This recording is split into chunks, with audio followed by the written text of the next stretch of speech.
Dan kembali lagi bersama kami. Kali ini kita akan melihat bagaimana keputusan yang sangat-sangat tegas dan keras dari Pak Presiden Prabowo Subianto untuk memberantas kasus korupsi yang ada di Indonesia dan memang untuk memberantas segala bentuk kecurangan-kecurangan lainnya. Hal ini memang didasari pada beberapa faktor. Ada salah satunya adalah terkait banyaknya oknum yang terlibat. Kali ini memang Presiden sangat resah dengan oknum-oknum seperti itu dan aturan di Kabinet Merah Putih kini makin ketat, MPR DPR pun makin ketat, dan Pak Prabowo Subianto selalu berharap bahwa Indonesia bisa terbebas dari kasus-kasus kecurangan yang bersifat merugikan negara. Karena tentunya kita tidak ingin melihat negara yang subur dan makmur ini harus hancur oleh para oknum yang memang dibiarkan secara terus-menerus.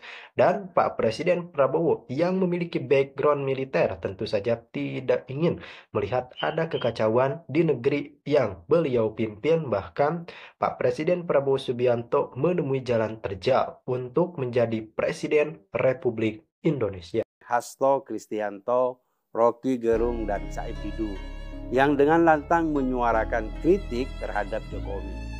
Nama lain yang sering muncul dan menyerang Jokowi adalah Amin Rais dan Rizik Syihab. Dua orang ini juga dikenal sangat keras dalam menyerang Jokowi. Rizik misalnya menyebut 10 tahun pemerintahan Jokowi, korupsi merajalela, demokrasi dirusak, hukum ditabrak. Sementara Amin Rais menyebut Jokowi sebagai presiden terburuk Indonesia.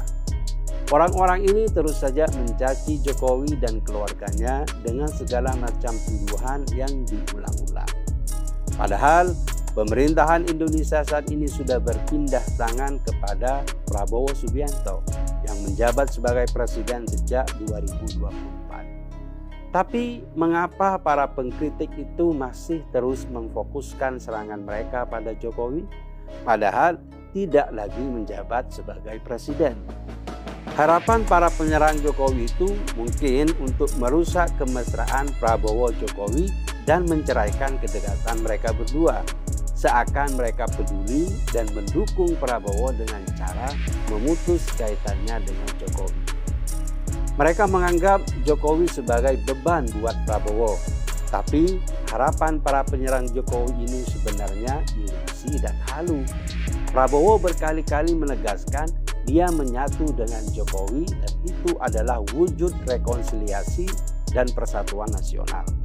Prabowo berkali-kali juga menegaskan gak mungkin dia melupakan jasa Jokowi. Para pencela Jokowi itu memang menggelikan. Mereka seharusnya menyuarakan kritik terhadap pemerintahan yang baru, bukan lagi sibuk menyalahkan mantan penguasa. Kritik dari kelompok oposisi ini penting untuk menyeimbangkan jalannya pemerintahan. Sebagai warga negara yang peduli, kita memiliki hak untuk mengawasi jalannya pemerintahan dan menyampaikan pendapat jika ada kebijakan yang tidak sesuai dengan harapan rakyat. Kritik yang relevan dan konstruktif jauh lebih bermanfaat daripada kritik yang menyerang pihak yang sudah tidak berkuasa. Tapi kemungkinan orang-orang ini takut untuk nyinyir pada Prabowo karena bagaimanapun Prabowo sedang memegang kekuasaan. Orang-orang ini sedikit banyak memiliki kepentingan dengan penguasa yang baru. Maka strategi yang mereka gunakan saat ini adalah mencaci Jokowi dan merayu Prabowo. Itu adalah tindakan yang aneh. Jelas bukan tindakan sekelompok oposan. Mereka tidak menyumbang perbaikan pada demokrasi.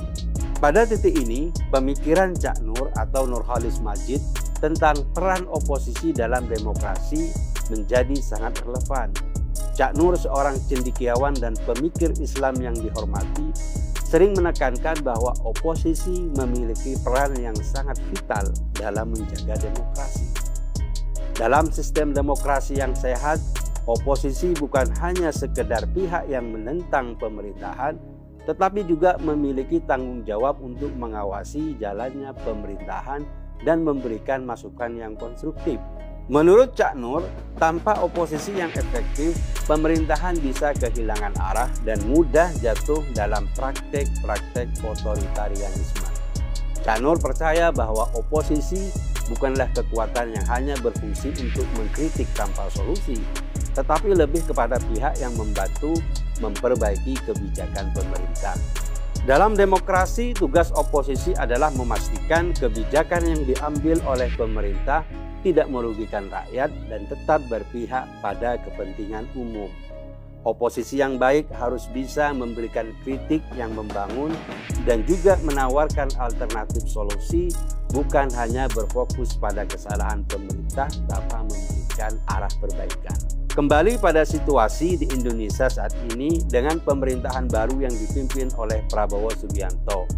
Para tokoh seperti Hasto yang mewakili partai atau Rocky dan Said Didu yang mewakili masyarakat umum seharusnya mulai mengalihkan perhatian mereka dari kritik terhadap Jokowi dan fokus pada kebijakan yang diterapkan oleh pemerintahan yang baru.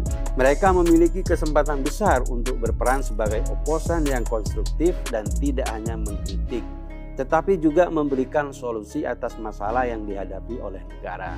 Seperti yang dikatakan oleh Cak Nur, oposisi haruslah menjadi kekuatan yang berfokus pada perbaikan, bukan sekadar penghancur. Bagi mereka yang selama ini vokal dalam mengkritik Jokowi, perubahan fokus ini menjadi langkah yang sangat diperlukan. Alih-alih terus-menerus membicarakan kebijakan Jokowi yang sudah berlalu, mereka seharusnya mengawasi kebijakan yang sedang dijalankan oleh Prabowo dan kabinetnya. Mereka bisa membantu mengidentifikasi kebijakan yang mungkin belum berjalan efektif dan memberikan masukan yang berguna bagi perbaikan. Tugas ini jauh lebih penting daripada sekedar nostalgia politik dan terus-menerus menyerang figur yang sudah tidak lagi memiliki kekuasaan. Oposisi yang sehat dan efektif akan memperkaya proses demokrasi itu sendiri. Mereka tidak hanya menjadi pengkritik, tetapi juga mitra yang bisa membantu pemerintah dalam menjalankan tugasnya dengan lebih baik. Kritik yang disampaikan oleh pihak oposisi seharusnya didasarkan pada data dan fakta yang jelas, serta memberikan solusi yang konkret. Dengan demikian, oposisi bisa berfungsi sebagai pengawas yang menjaga agar kebijakan pemerintah tetap berada di jalur yang benar dan tidak menyimpang.